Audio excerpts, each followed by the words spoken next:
Buen día, buen día. Bueno, hoy vamos a ver la última clase de pretensado, que es sobre zona extrema, zona de extremos de pretensado. Se trata de analizar la zona donde se introduce la fuerza de pretensado, que es una fuerza concentrada, y es un problema equivalente al de aplicar cualquier fuerza puntual en una pieza de hormigón. Bien, recordemos mediante estas imágenes lo que es el extremo de una pieza pretensada. En este caso, lo que se observa en primer plano son anclajes de postesado. En la zona extrema, donde la fuerza se introduce por medio de elementos tensores, de cables, y está anclada al hormigón por medio de placas de distribución, placas de anclaje. Los detalles de los dispositivos usados en los extremos pueden ser como estos o algo similares, donde además de la vaina que contiene a los elementos tensores, aparecen unas placas,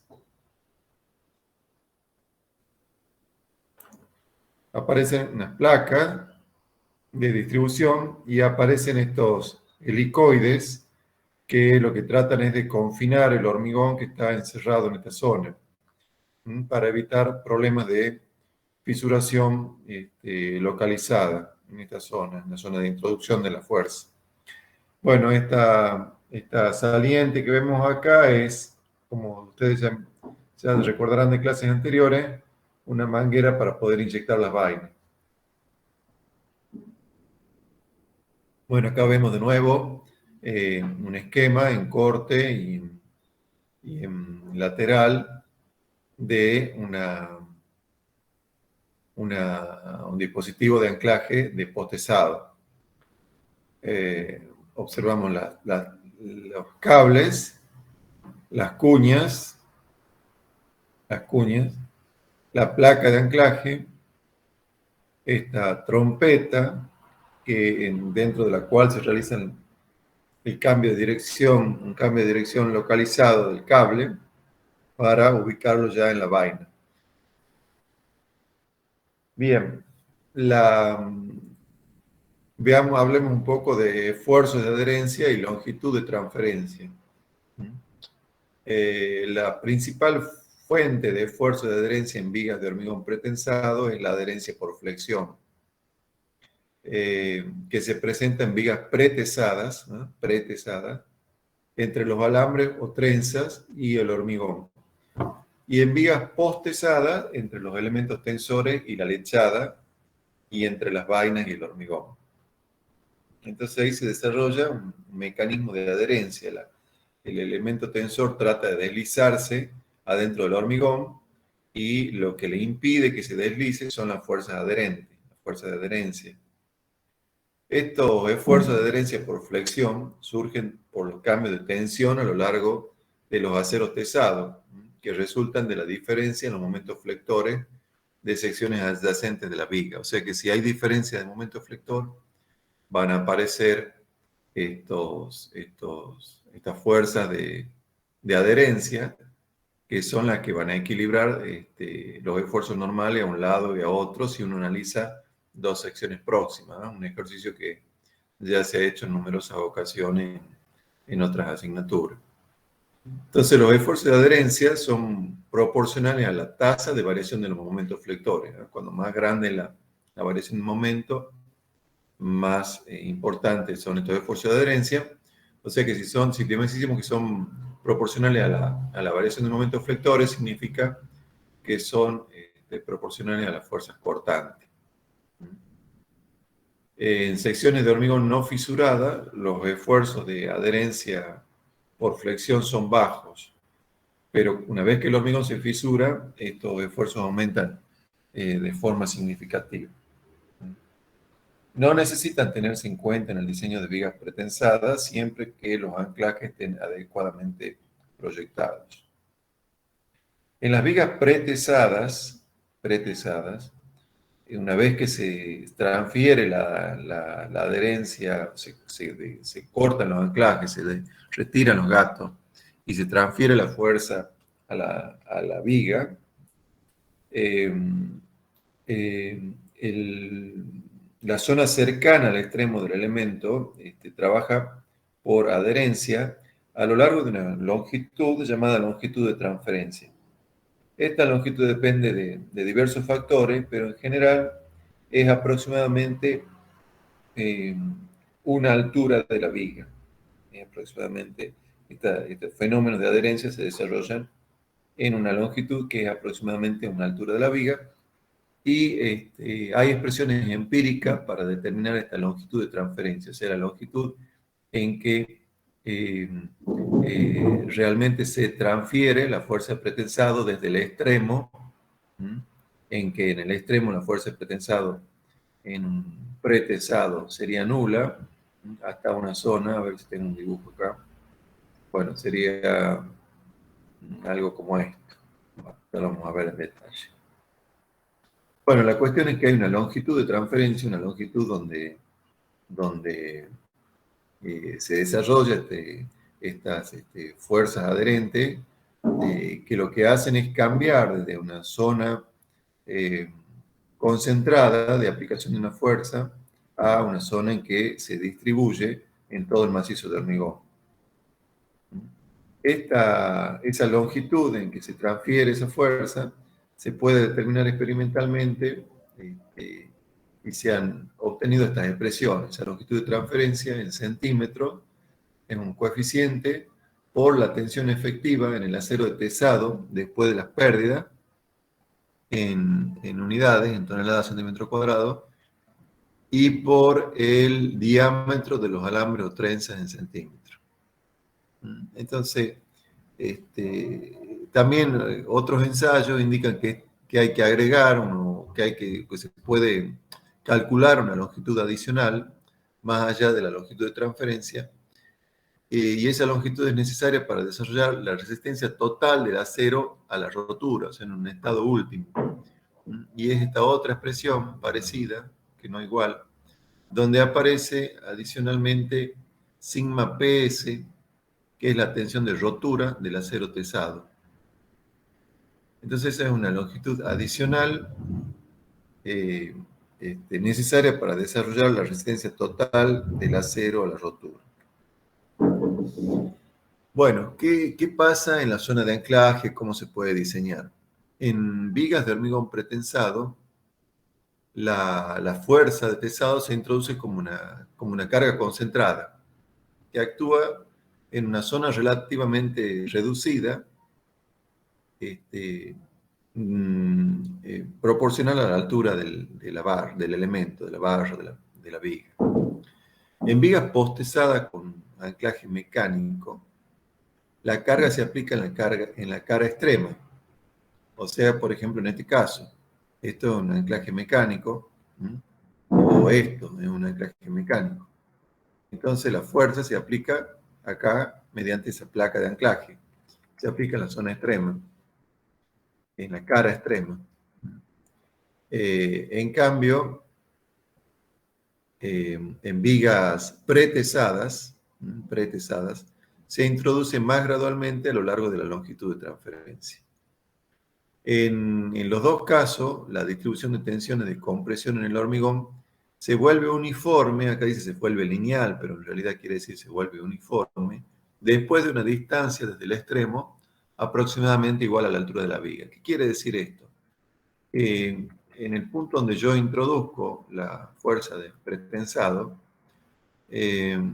acá tengo como si fueran tres cargas puntuales, pero después de una cierta distancia puedo considerar que esto ya se ha distribuido y tomar como si fuera una carga distribuida en todo el área, ¿no? Pero acá hay una longitud dentro de la cual esta fuerza pasa de concentrada a distribuida.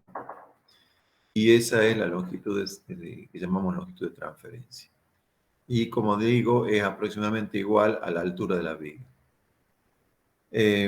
Esta distribución de tensiones longitudinal, o sea, en el sentido del eje principal de la pieza de compresión, pasa entonces de concentrada a distribuida y produce tensiones transversales de tracción. Yo estoy introduciendo una fuerza de compresión y perpendicularmente a esa fuerza, o sea, en este caso en el sentido vertical, aparecen fuerzas de tracción que pueden producir agrietamiento en la pieza. Por eso esa es una de las explicaciones de por qué estas armaduras helicoidales de confinamiento, ¿no? Para mantener la zona confinada y evitar que se expanda eh, transversalmente al eje de la pieza y se agriete. Entonces aparecen unas tensiones de tracción perpendiculares a la fuerza introducida. Bien.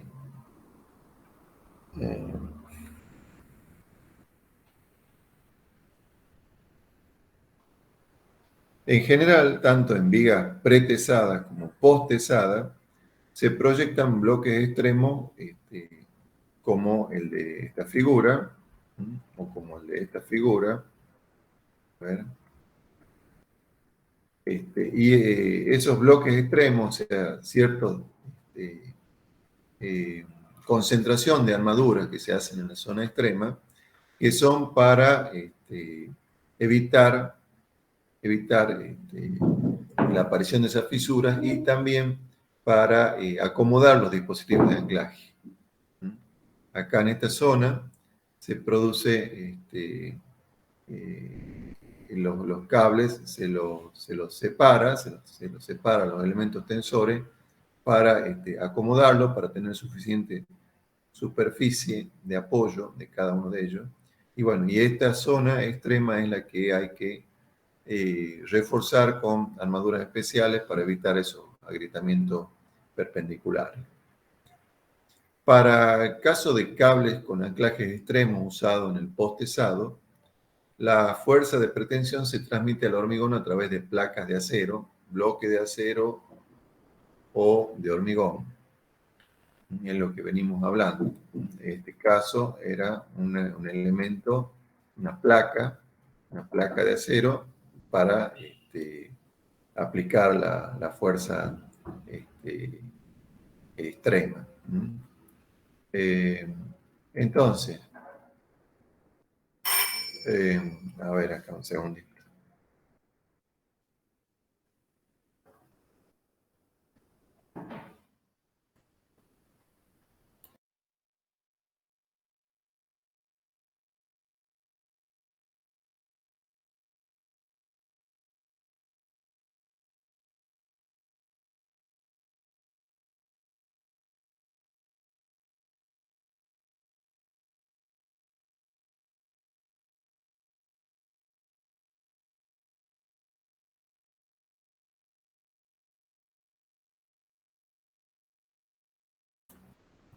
Bueno, entonces, esa fuerza de pretensado, acá podemos observar esa fuerza aplicada en el extremo, podemos aplicar las líneas, las trayectorias de fuerza. ¿Qué pasaría si yo a la fuerza le introduzco a través de una placa rígida que ocupe toda la superficie de la pieza, todas las dimensiones del extremo, o en el segundo caso la introduzco a través de una una placa de dimensiones reducidas que ahora ya no ocupe todas las dimensiones del extremo?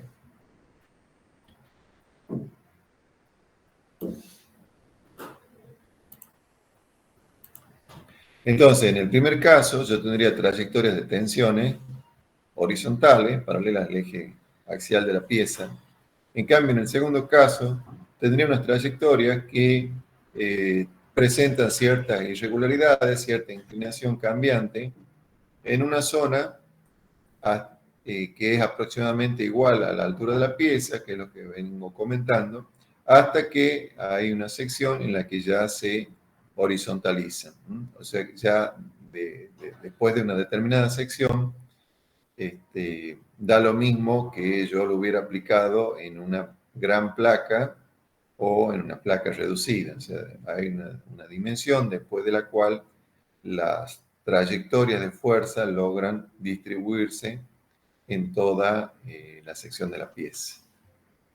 Bien, entonces esa es la diferencia de comprimir a través de una zona reducida o de toda una placa que ocupe toda la sección. Ese desvío de la línea de fuerza que se origina cuando la fuerza se aplica en una zona puntual, como es la realidad del pretensado, origina fuerzas de tracción perpendiculares al eje longitudinal de la viga, que es lo que venía comentando, y que son las que hay que controlar. Aparecen en esta zona primero una fuerza de compresión y después una fuerza de tracción. Las más importantes son controlar la de tracción por el problema de fisura que nos pueden ocasionar. Bien, si la fuerza de pretensado se introduce en forma inclinada, por ejemplo, y dibujamos las trayectorias de compresión, tendríamos líneas como esta, líneas de este tipo, trayectorias de compresión de este tipo, y perpendiculares a ella estarían las de tracción. Bien. Acá hay un ejemplo. Este caso era un postezado, ¿no es cierto? La introducción de una fuerza mediante un postezado, y este sería el caso de la introducción de una fuerza mediante pretesado.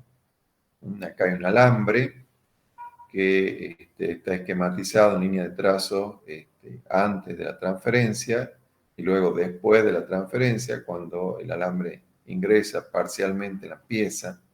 Entonces se desarrollan, acá podemos ver en línea de trazo, unas trayectorias de compresión que acá al principio son inclinadas y después se horizontalizan. Después de una cierta longitud pueden considerarse que están todas horizontalizadas. Entonces este es un mecanismo de transmisión de tensiones en el hormigón. Bueno, en la práctica no es necesario conocer la distribución exacta de tensiones en esta zona, en este bloque, siendo suficiente realizar una estimación de la magnitud y posición de las tensiones de tracción, ya que las de compresión no son tan importantes porque la va a poder absorber el hormigón. Acá en esta figura se observan dos fuerzas de tesados aplicadas en una sección extrema, en la sección A, una fuerza horizontal y una fuerza inclinada. Y acá, como decía, hay un bloque después del cual se puede considerar que las tensiones se uniformizan, y a esa sección donde ya las tensiones están uniformizadas se le ha llamado BB. Esto es un macizo de transición. Entonces, la distribución de tensiones normales, sigma X, y de corte, tau, cuando ya hemos transcurrido esa sección, ese bloque de distribución de tensiones, ese bloque de transición, las tensiones normales y de corte son las conocidas. Una distribución de normales típica de una sección sometida a flexocompresión y unas tensiones de corte correspondientes.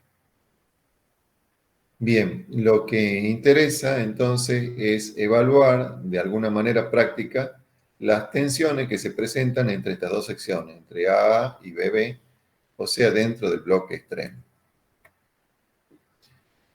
Si realizamos un corte longitudinal, acá, a esta altura, paralelo al eje principal de la pieza, hacemos un corte XX, y nos quedamos con la parte superior, que está aislada acá a la derecha de la figura. Nos quedamos con esa parte superior, realizando un diagrama de cuerpo libre. Entonces,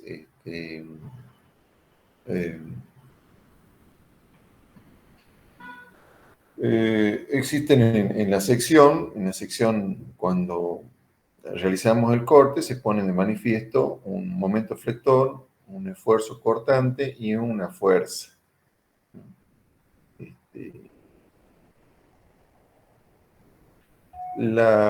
Se sabe que la distribución de tensiones en este corte, la distribución de tensiones verticales, tendría una forma de este tipo. Tendría una forma de este tipo, donde hay al principio unas compresiones y después aparecen unas tracciones. La distribución no es fácil de evaluar, este, pero es posible aplicar expresiones válidas a es posible aplicar expresiones aproximadas para determinar las fuerzas resultantes directamente, que son las que tengo que absorber con armadura. Entonces, si yo corto este bloque, tendría estas tensiones, sigma i, sea sigma verticales en este corte, y por acá tendría el sector de tensiones axiales y el sector de fuerzas o de tensiones tangenciales. Entonces, una primera simplificación consiste en suponer que las fuerzas de pesado se distribuyen uniformemente en el ancho B del bloque extremo, en todo el ancho perpendicular a la figura del bloque extremo, con lo cual se consigue reducir el problema tridimensional a otro de 2 dimensiones. Lo analizamos en el plano de esta figura nada más. O sea, en la dirección perpendicular a la figura, que es el ancho B, podemos suponer como aproximación que la distribución es uniforme. Entonces, en este caso, resulta posible aprovechar los estudios de vigas de gran altura llevados a cabo en base a la teoría de la elasticidad. Otra simplificación se refiere a las tensiones tangenciales. Estas tensiones tangenciales tienen un valor reducido y no causan problemas, con lo cual se focaliza la atención en las tensiones verticales de tracción, que son las sigma i.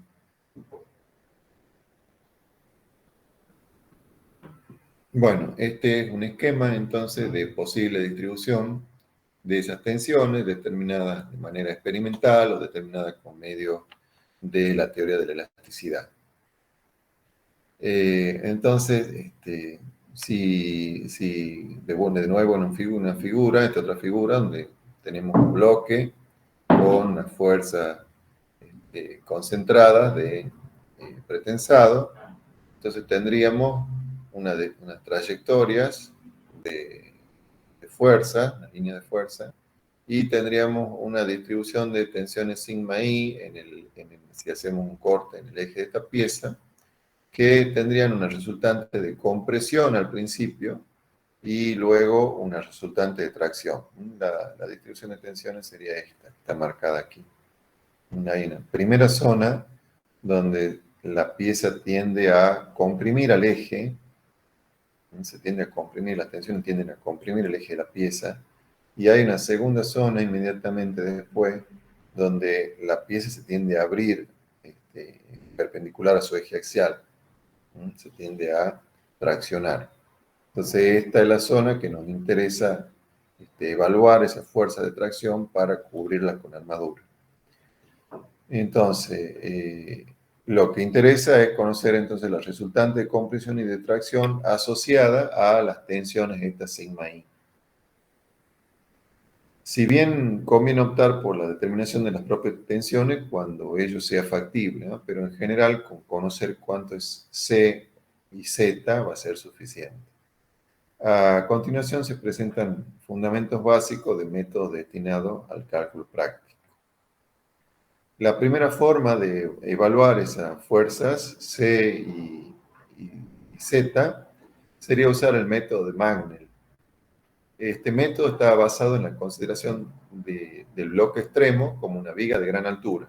O sea, considerar este sector como una viga de gran altura, ese bloque extremo, sometida en un extremo a las fuerzas concentradas de pesado y en el extremo opuesto a las tensiones ya distribuidas en toda la sección. O sea, lo que planteamos acá, por ejemplo, ¿no? Tenemos la fuerza pesada en un extremo y en el otro extremo ya las tensiones se han distribuido.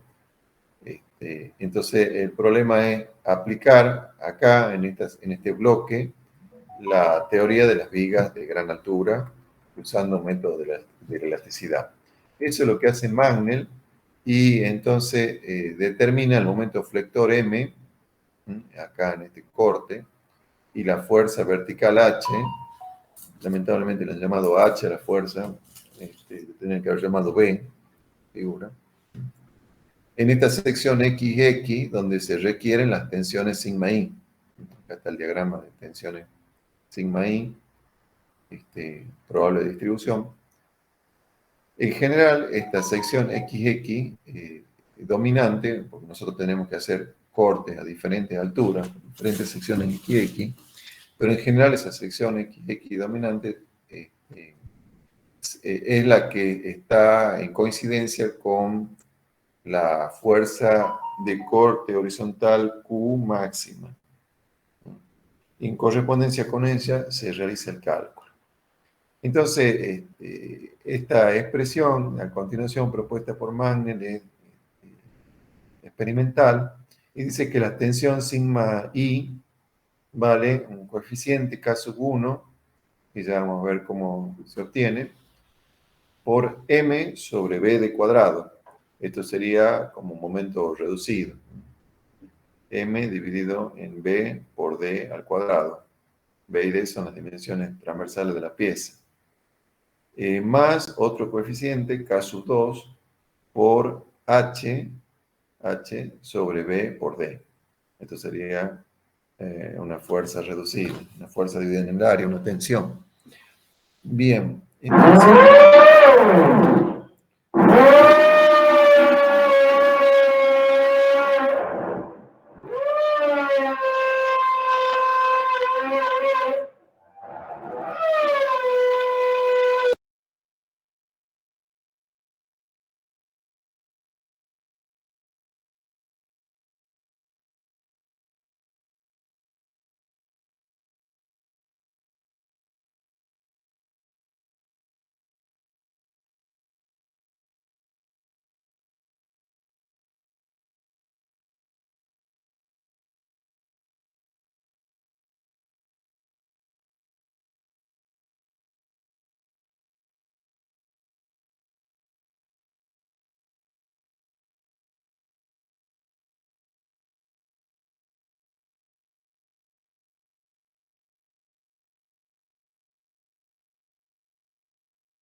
Bueno, disculpen la interrupción.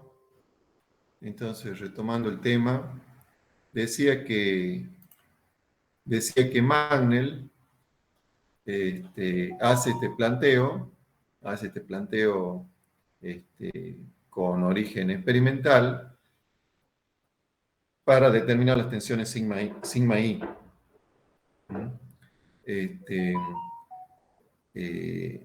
Y las tensiones tau xi también por medio de otro coeficiente, K sub 3, que es Q sobre B por D.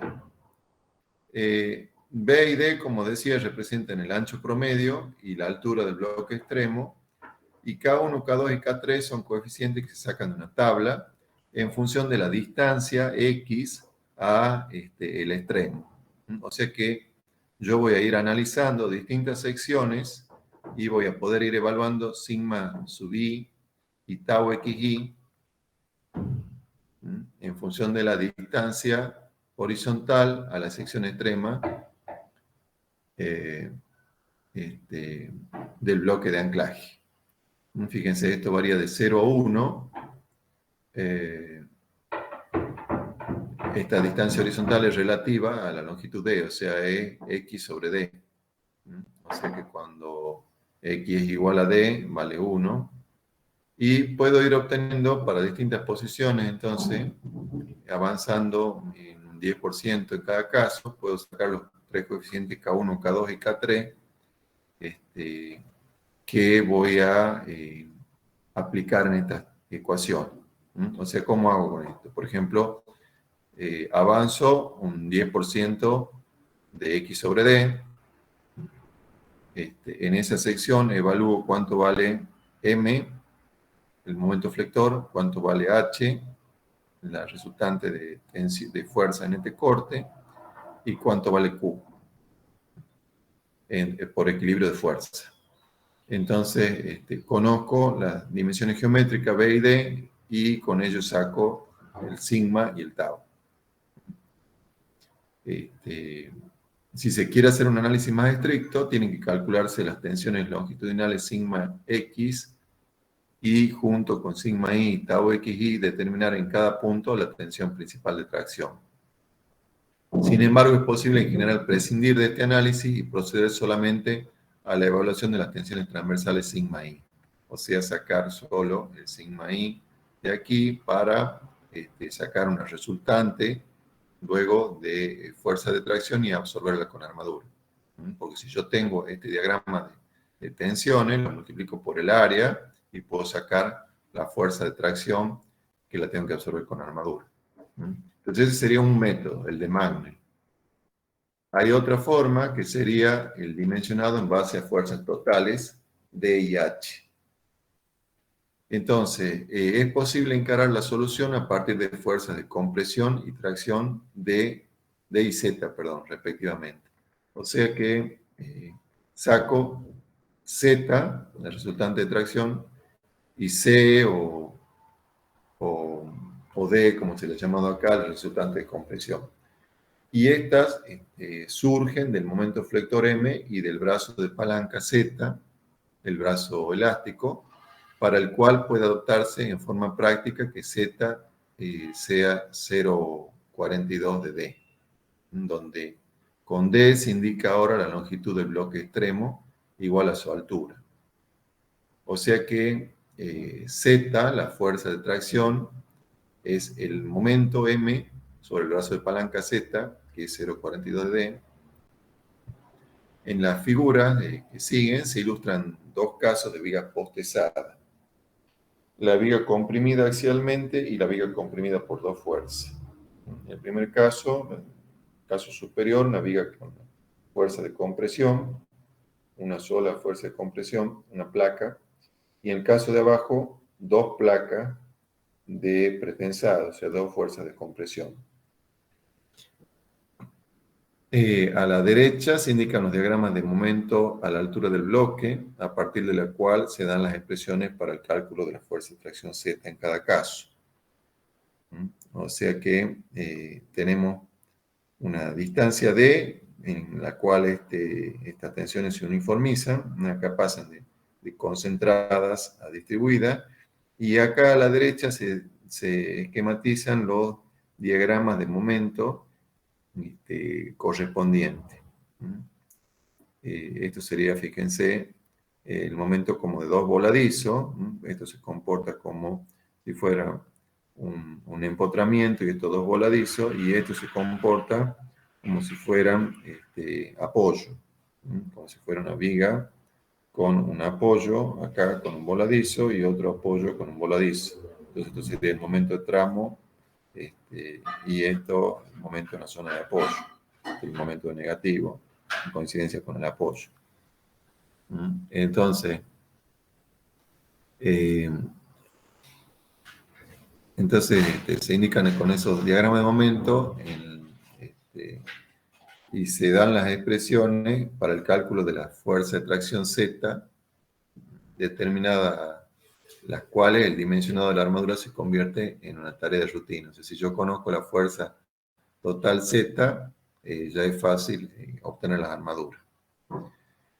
Es aconsejable distribuir esta armadura en una longitud 0,25 de D o 0,50 de D, según cuál sea el sentido del momento flector. Eso es lo que se esquematiza aquí.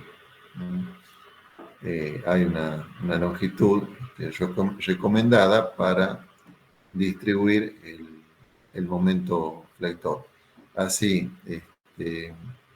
los momentos máximos para calcular las armaduras, en el caso de esta figura, este momento máximo, está marcado aquí, vale 0,125, o sea, un octavo de P por D menos A. O sea, un octavo de esta fuerza P por D menos A.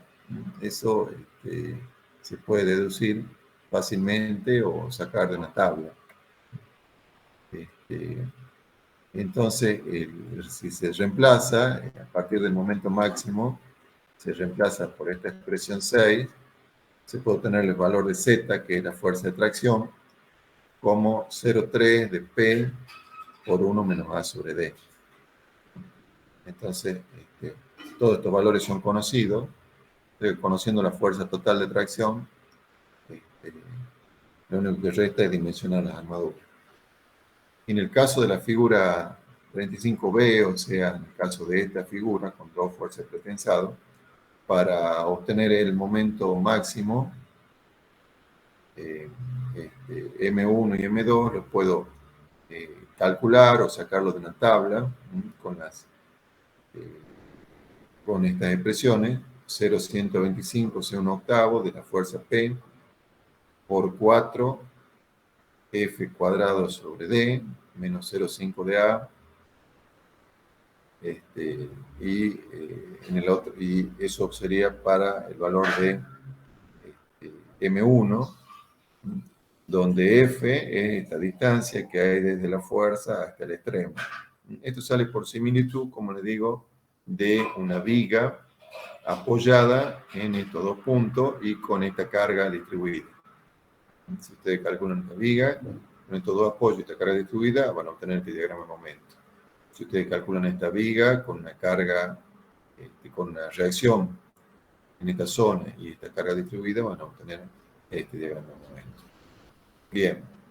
Entonces, evaluados esos dos momentos, se pueden obtener los valores de Z mediante la expresión esta 6. ¿Sí? M sobre 0,42 de D. Entonces,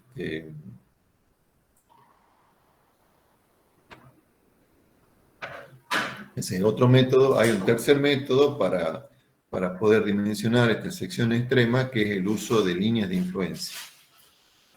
Ya que el procedimiento anterior no es totalmente confiable y en ciertos casos está asociado a inexactitudes, a pesar de lo cual es usado con frecuencia en la práctica. Teniendo en cuenta estos problemas y atendiendo al hecho de que el problema en realidad es tridimensional, recuerden que hemos hecho una simplificación para pasarlo a bidimensional, se adopta por lo general una postura conservadora en el momento de dimensionar la armadura transversal. Otra alternativa de cálculo, entonces, que promueven algunos autores es usar líneas de influencia, lo cual posibilita la determinación de las tensiones sigma I en la forma más simple. En esta figura se reproducen líneas de influencia de sigma I, o sea, de las tensiones esas verticales en el corte, para la sección en coincidencia con un corte en el baricentro de la pieza. Estas líneas de influencia son presentadas por Evans y Bennett y se confeccionaron en base al método de Guillaume. Mediante su empleo es posible conocer las tensiones sigma I en puntos situados a diferentes distancias del extremo de la pieza, 0,10 de D, 0,25, 0,50 y 0,75 de D. Fíjense, acá tenemos la línea de influencia para X, o sea, la posición igual a 0,10 de D. Acá, en el eje horizontal, aparece la tensión por B y por D sobre la fuerza, sobre P. Y en el eje vertical aparece E sobre D, donde E es la excentricidad de aplicación de la fuerza respecto al baricentro. D es la altura total de la pieza. B sería el ancho, como siempre. Entonces, acá nos dan, en este caso, la línea de influencia para X igual a 0,10 de D, para 0,25 de D, o sea, a medida que me alejo del extremo, para 0,50 y para 0,75 de D. Y hay dos curvas, una curva en línea de trazo, que dice las tensiones debido a B, a la componente vertical de la fuerza, y otra en línea llena, continua, que son las tensiones debido a H, o sea, la componente horizontal de la fuerza. Observen que a medida que me voy alejando del extremo, 0,10, 0,25, 0,50, 0,75, cuando llego a 0,75 es como que esta distribución aparenta que mente tiende a uniformizarse, que es lo que tiene que pasar cuando llegue a X igual a D. Bien, entonces estas líneas me van a permitir conocer las tensiones sigma i en, en esas coordenadas X analizadas en correspondencia con ejes horizontales ubicados en la mitad del bloque a D sobre 8 y a D sobre 4 de dicha mitad. Este,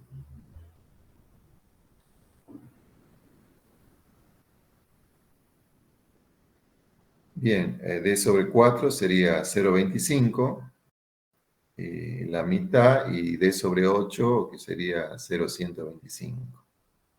La posición de cada elemento tensor queda fijada por su excentricidad E, siendo posible aplicar el principio de superposición en el caso de existir varios elementos tensores en razón de haberse supuesto un material elástico lineal. O sea que este análisis es para un único elemento tensor. Si tuviera dos, otro ubicado en otra altura, podría obtener las tensiones de aquí y sumarle a las tensiones que obtenga en el otro, con el otro tensor. Bien, esta línea de influencia son para también para sigma i a lo largo de un eje horizontal situado a D sobre 8 del baricentro. Esto era en correspondencia con el eje baricéntrico. Esto es a un corte ubicado a D sobre 8 del baricentro, por arriba del baricentro, hacia el lado de la fuerza, digamos. Y esta es ubicada a D sobre 4 del baricentro. Entonces, coincidencia con el baricentro, nos dan estas líneas de influencia a estos investigadores, Evans y Bennett, en coincidencia con el baricentro, desplazándonos hacia el sentido de la fuerza, D sobre 8, desplazándonos hacia el sentido de la fuerza en D sobre 4. Bien, el cuarto método sería aplicar el método de elemento finito para evaluar este problema. Entonces, acá, por ejemplo, con el programa SAP, yo he esquematizado un sector extremo. Ese sector extremo he tomado un poco más de la altura de la pieza en el eje horizontal, y acá he aplicado en el baricentro de esta pieza rectangular, he aplicado una fuerza horizontal. Entonces las tensiones sigma xx, o sea, las tensiones en el eje horizontal que se obtienen son de este tipo. Mediante este diagrama de colores podemos ver un máximo acá de menos 20 más o menos, que menos 20 de compresión, y acá con color celeste o azul tensiones de tracción en la dirección horizontal. O sea que es como que esta parte, esta cuña, esto tiende a entrar y tiende a expulsar hacia atrás a estos sectores. Y este morado, cuando va ingresando a la pieza, se va transformando, va cambiando de color, va disminuyendo, se va transformando en el verde, que es finalmente, fíjense cómo acá se uniformiza. Acá parto de una gran variación de tensiones, un gradiente importante de tensiones, que después se va uniformizando, como dice la teoría. Fíjense que más o menos para una distancia igual a la altura de la pieza, esto se uniformiza. Si analizo las tensiones en un eje vertical, una dirección vertical, que acá se han llamado sigma II, fíjense que tendríamos acá el color un 0 aproximadamente, luego aparecen no, perdón, es una compresión importante, mientras que los celestes y azules son tracciones. Entonces, si hacemos un corte acá por el eje, acá al principio me aparecen zonas comprimidas y después me aparecen zonas traccionadas, que coincide con lo que decía la teoría. Fíjense, la teoría decía que yo tenía esto, al principio una zona comprimida, ¿sí? Y después una zona traccionada, que responde a el diagrama de tensiones de este tipo. Cuando realizo el corte por el plano, por el eje horizontal, tengo al principio una zona comprimida y después una zona traccionada, y eso coincide con lo que estoy obteniendo acá con elementos finitos, para las tensiones verticales. La zona comprimida disminuye la compresión y pasa a una zona traccionada. Y después de una distancia que es más o menos igual a la altura de la pieza, esto se uniformiza. ¿Sí? Esas serían las tensiones sigma en la dirección vertical, como digo.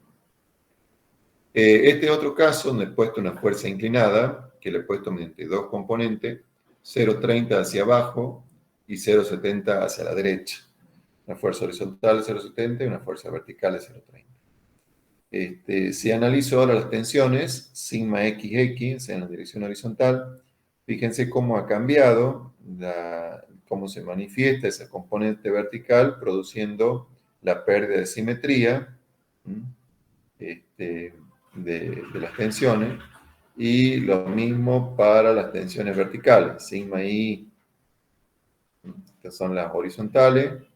De nuevo, si analizamos con los colores, acá tengo al principio, para el eje horizontal en correspondencia con el centro de la pieza, al principio tengo compresiones que van disminuyendo en importancia y se van luego uniformizando.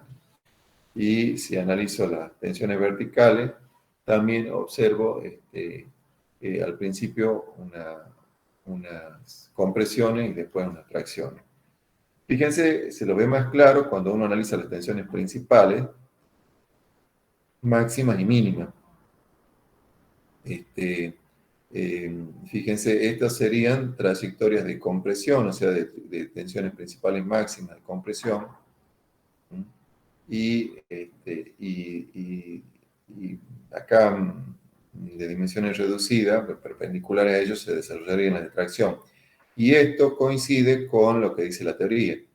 Fíjense que yo estoy representando este caso con una fuerza inclinada aplicada por debajo del centro de gravedad de la pieza. Entonces, la teoría decía que tengo que obtener estas trayectorias de compresión que están dibujadas en trazo, que acá son más o menos las que obtengo si uno, estos segmentos, acaban cambiando de colores para representar una escala de tensión, ¿no? Y también la teoría me da estas líneas llenas, que serían las perpendiculares a las anteriores, y bueno, se puede verificar que el, el, lo que se obtiene con el método de elementos finitos es congruente con lo que se espera de la teoría. Entonces, si uno se para en cualquier punto acá del diagrama del modelo de elementos finitos, puede obtener las tensiones máxima, mínima y el ángulo incluso, como se muestra acá, el ángulo de inclinación. Entonces, de esta forma es un cuarto método para obtener las tensiones de tracción según un eje vertical y poder dimensionar esas armaduras. Entonces, esos son los cuatro métodos, todos destinados a evaluar la fuerza y poder dimensionar las armaduras en esa zona extrema. El método de Magnell, que recuerde, usa tres coeficientes, que lo saca de una tabla en función de la distancia a la zona extrema. El dimensionado en base a fuerzas totales, D y Z, que plantea un equilibrio de fuerzas, y se calculan diagramas de momento auxiliares, con los cuales se puede dimensionar las armaduras. El tercer método era usar líneas de influencia propuestas por Evans y Bennett, que teóricamente es un poco más preciso que el caso anterior, aunque requiere cierta complejidad, son métodos más laboriosos. Y el último caso que hemos comentado, y que seguramente el que más se usa en estos momentos, el que va a terminar desplazando a todos los otros, es emplear programas basados en métodos de elementos finitos para obtener esas tensiones de tracción. Bueno, eso es en cuanto a zona extrema, lo que tenía preparado para hablar. No he escuchado ningún comentario, alguna pregunta. Y si quieren hacer alguna pregunta, y si no, pueden repasar estos temas y podemos hablarlo en la clase en el próximo martes. Como les digo, estas serían todas las clases